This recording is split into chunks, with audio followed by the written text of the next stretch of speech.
আর রাজি হয়ে যাও না সুদের টাকা দাও। কি যে করি, জামাই আমার একটা মারাই গেছে, এই সুদ আমি কিভাবে দেবো? হ্যাঁ হ্যাঁ, যেটা কয় ওটাতে আমি রাজি হই, তাহলে কি আর করবো? আপনি রাজি? হ্যাঁ আমি রাজি। আর পয়সা করা লাগবে না, আপাতত সুদ শোধ দেয়, পরে আসল ঠানি মনে, ঠিক আছে কি? শুনেন, আহারে পেশাটা খুব ভালো মানুষ ছিল, মারাতে গেছে না? হ্যাঁ, আহারে একদম নতুন বউ থেকে মারা গেছে। কি অবস্থা হয়েছে দেখো না? আরে সব বনাশ হয়েছে রে, একদম জিনিস ঠিকই আছে। চলেন আপাতত সুদ তো মাফ করি। আচ্ছা চলো। সুকুমার, সুকুমার, আরে ও বৌদি। যে বলেন। দাদা বাবু কো? আপনার দাদা বাবু, আপনার দাদা বাবু তো বাসায় নাই, দেন না। ও দাদা বাবু মারা গেছে। ওহো, সরি, আবার দে যা। বৌদি, ও বৌদি, বৌদি কি হয়েছে ভাই? করে না বুঝলাম না।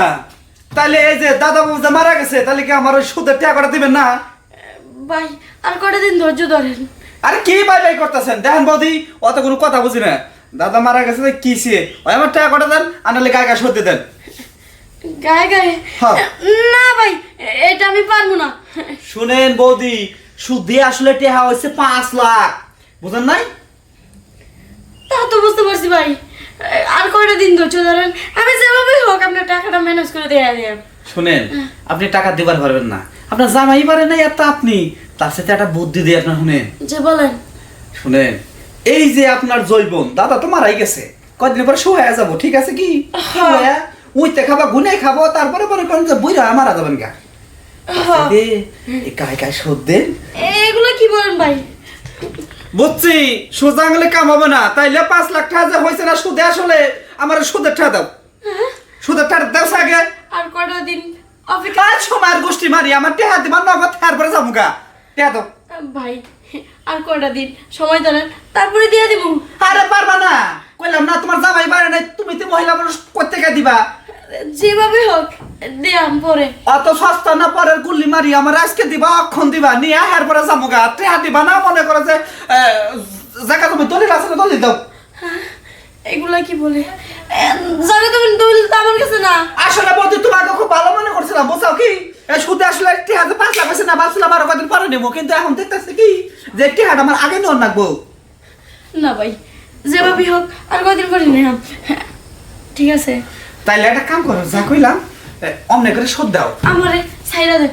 আচ্ছা ঠিক আছে, তাইলে টাকা দাও, জামুকা দাও, ওই টাকা দাও। আর না হয় সুদে আসলে কায়দা কইরা তোমার জীবনটা আমার দিয়ে আস্তে আস্তে সুদ সুদ মৌকুব করো। এগুলা কি বলেন ভাই? দাও বৌদি, তাহলে আমি এই যে আমি দাঁড়াইলাম, ঠিক আছে? ঘরের দলিল নিয়ে আমি এরপর ঘরে ঢুকবার দেবো, দলিল না আনলে ঘরে ঢুকবার দেবো না। শত সস্তা না, এই যে তালা মারমু, এই যে দাঁড়াইলাম, তালা মারমু, ওই রাজি হয়ে যাও না সুদের টাকা দাও। কি যে করি, জামাই আমার একটা মারাই গেছে, এই সুদ আমি কিভাবে দেবো? হ্যাঁ হ্যাঁ, যেটা কয় ওটাতে আমি রাজি হই, তাহলে কি আর করবো?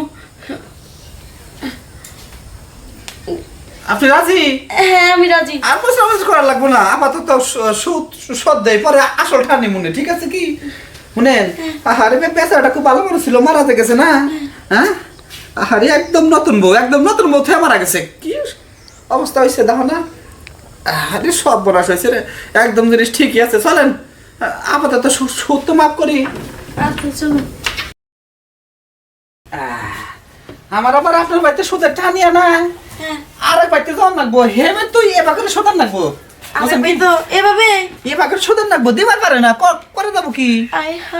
ওই পাশের বাড়ির ভাবি বিদেশে থাকে না, জামাই তো টিয়া পয়সা পাঠায় না, যখন ঠিক আছে কি ওই এবার করে শোধ দেয় সুদের টাকাটা, যখন জামাই আসে তখন আসল টানিমু, বুঝার নাই?